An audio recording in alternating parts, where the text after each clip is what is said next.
ओम नमो नारायणा। स्वागत है आपका पुरुषोत्तम मास महात्म्य कथा अध्याय 13 में। आशा है आप हमारे इस सेवा का आनंद लेते होंगे। अगर आपको वीडियो अच्छा लगे तो वीडियो को लाइक और शेयर जरूर कीजिएगा, चैनल को सब्सक्राइब कीजिएगा।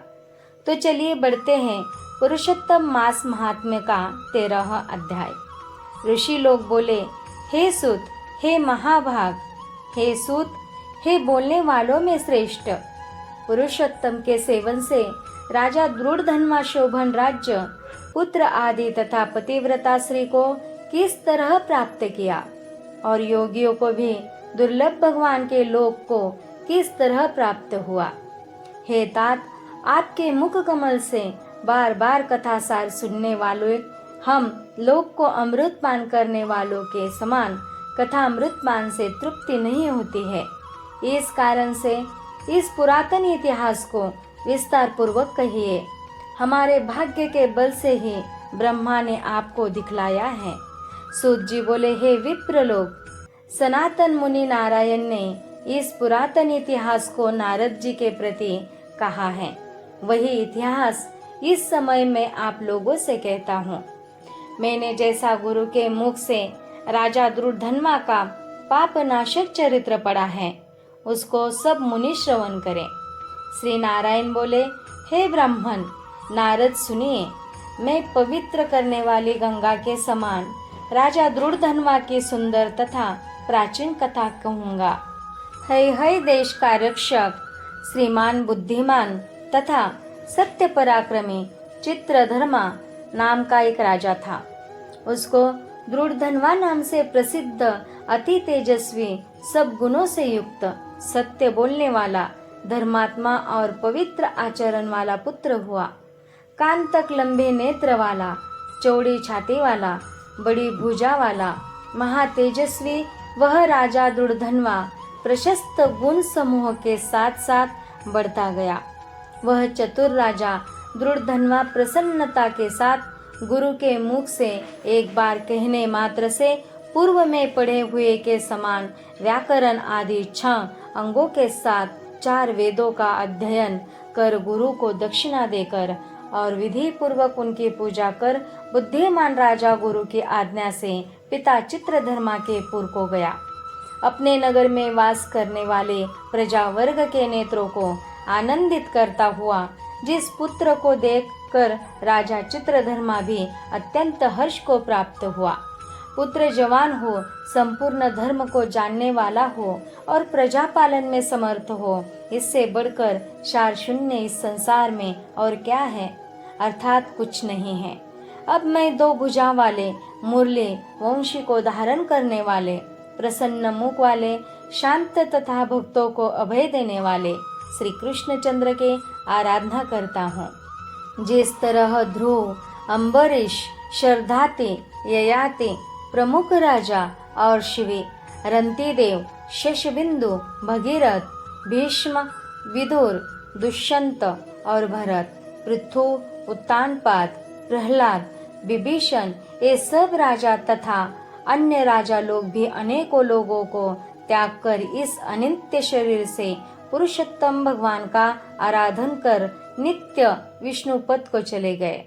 उसी तरह श्री मकान पुत्र आदि ने स्नेहमय बंधन को तोड़कर वन में जाकर हरि का सेवन करना हमारा भी कर्तव्य है। ऐसा मन में निश्चय कर समर्थ राजा द्रुढ़धन्वा को राज्य का भार देकर स्वयं विरक्त हो शीघ्र पुलह ऋषि के आश्रम को चला गया। वह जाकर संपूर्ण कामनाओं से निष्पृह हो और भोजन त्याग कर हर समय मन से श्री कृष्ण चंद्र का स्मरण करता हुआ तप करने लगा। कुछ समय तक तप करके वह राजा चित्रवर्मा हरि भगवान के परम धाम को चला गया। राजा द्रुढ़धन्वा ने भी अपने पिता की वैष्णवी गति को सुना। उस समय पिता के परम धाम गमन से हर्ष और वियोग होने से शोक युक्त राजा द्रुढ़धन्वा पितृभक्ति से विद्वानों के वचन में स्थित होकर पारलौकिक क्रिया को करने लगा। नीति शास्त्र में विशारद राजा द्रुढ़धन्वा अत्यंत शोभित पवित्र पुष्करावर्तक नगर में राज्य करने लगा। अच्छे स्वभाव वाली विदर्भ राज की कन्या उसकी स्त्री गुण सुंदरी नाम की थी। पृथ्वी पर रूप में उसके समान दूसरी स्त्री नहीं थी। उस गुण सुंदरी ने सुंदर, चतुर, शुभ आचरण वाले 4 पुत्रों को उत्पन्न किया और संपूर्ण लक्षणों से युक्त चारुमती नामक कन्या को उत्पन्न किया।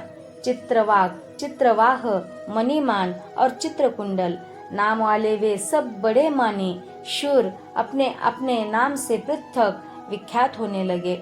राजा दृढ़धन्वा सर्वगुणी प्रसिद्ध, शांत दांत, दृढ़ प्रतिज्ञ, रूपवान, गुणवान, वीर, श्रीमान स्वभाव से, सुंदर, 4 वेद और व्याकरण आदि 6 अंगों को जानने वाले, वाग में वाग चतुर, धनुर्विद्या में निपुण, अरिष्ट वर्ग, काम, क्रोध, लोभ, मोह, मद और मात्सर्य को जीतने वाला और शत्रु समुदाय का नाश करने वाला, क्षमा में पृथ्वी के समान, गंभीरता में समुद्र के समान, समव्यवहार में पितामह ब्रह्मा के समान, प्रसन्नता में शंकर के समान, एक पत्नी व्रत, एक ही स्त्री से विवाह करने का व्रत को करने वाले दूसरे रामचंद्र के समान, अत्यंत उग्र पराक्रमशाली दूसरे कार्तवीर्य सहस्रार्जुन के समान था।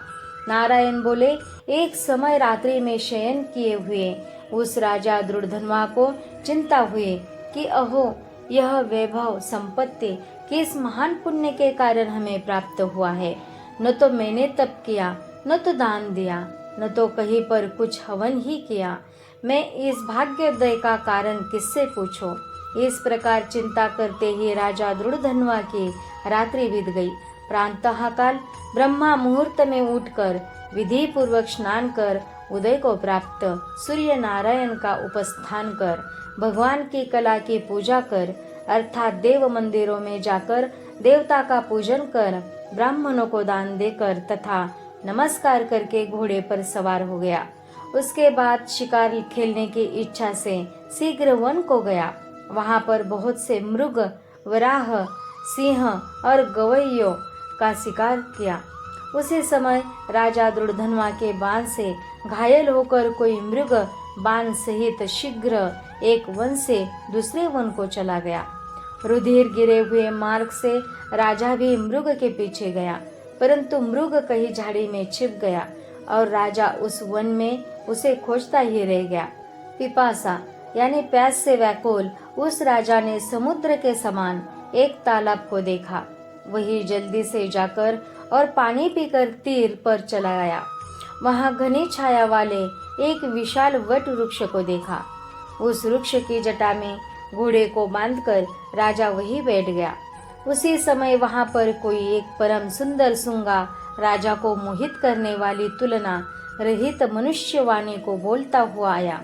केवल राजा को बैठे देख उसको संबोधित करता हुआ एक ही श्लोक को बार बार पढ़ने लगा कि इस पृथ्वी पर विद्यमान अतुल सुख को देखकर तू तत्व आत्मा का चिंतन नहीं करता है तो इस संसार के पार को कैसे जाएगा।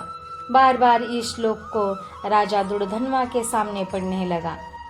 राजा उसके वचन को सुनकर प्रसन्न हुआ और उस पर मोहित हो गया कि इस शुक पक्षी ने दुख से जानने योग्य सार भरे हुए नारियल फल के समान अगम में एक ही श्लोक को बार बार पढ़ते हुए क्या कहा। क्या यह कृष्ण द्वैपायन वेदव्यास के श्रेष्ठ पुत्र सुखदेव जी तो नहीं है, जो कि श्री कृष्ण चंद्र के सेवक मुझको मूढ़ और संसार सागर में डूबा हुआ देखकर राजा परीक्षित के समान कृपा कर उद्धार करने की इच्छा से मेरे पास आए हैं। इस तरह चिंता करते हुए राजा दृढ़धन्वा की सेना समीप आ गई। शुक पक्षी राजा को उपदेश देकर स्वयं अंतर्धान हो गया। उस शुक पक्षी के वचन को स्मरण करता हुआ राजा अपने पुर में आकर बुलाने पर भी नहीं बोलता है और निद्रा रहित हो उसने भोजन को भी त्याग दिया था। तब एकांत में उसके रानी ने आकर राजा से पूछा। गुण सुंदरी बोली, हे पुरुषों में श्रेष्ठ, यह मन में मलिनता क्यों हुई। हे भूपाल, हे पृथ्वी के रक्षक, उठिए उठिए, भोगों को भोगिए और वचन बोलिए।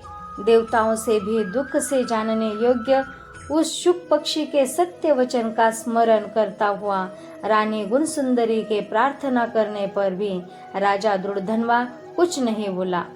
पति के दुख से अत्यंत पीड़ित वह रानी भी दीर्घ श्वास लेकर अपने स्वामी की चिंता के उत्कंठ कारण को नहीं जान सके। इस प्रकार चिंता में मग्न राजा का कितना ही समय बीत गया, परंतु संदेह सागर से पार करने वाला कोई भी कारण वह देख न सके। नारद जी बोले, हे मुने, इस तरह चिंता को करते हुए पृथ्वीपति राजा दुर्धनवा का क्या हुआ सो आप कहिए, क्योंकि हे मुने, निर्मल वैष्णव चरित्र थोड़ा भी यदि सुना जाए तो पापों का नाश हो जाता है। इति श्री ब्रह्मनारदीय पुराणे पुरुषोत्तम मास महात्म्ये त्रयोदशोऽध्याय। हरे शरणम। ओम नमो नारायण।